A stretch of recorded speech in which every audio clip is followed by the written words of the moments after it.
السنجل بالهاء والسنجل بالهاء. الو.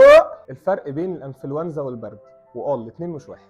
البرد الاعراض معايا رشح، كحه خفيفه، زكام، عطس، التهاب حلق بسيط، ونادرا وجود حراره او وجود حراره بسيطه.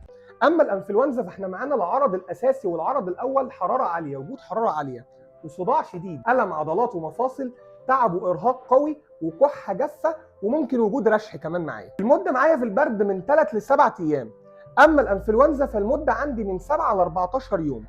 في البرد انا ما عنديش اي مضاعفات بعد السبع ايام، السبع ايام خلصوا دول البرد خلص. اما في الانفلونزا فاحنا معانا ممكن حدوث مضاعفات بعد ال 14 يوم، ودي الحاله اللي لازم نزور فيها الدكتور في اسرع وقت. وهنلاقي في كل الصيدليات كل الادويه بتاعت البرد مكتوب عليها كولد اند فلو، يعني بتنفع للبرد والانفلونزا. هناخدهم تحت اشراف الطبيب المعالج او الصيدلي تجنبا للامراض المزمنه وللحمل، زي البنادول كولد اند فلو والباور كولد اند فلو.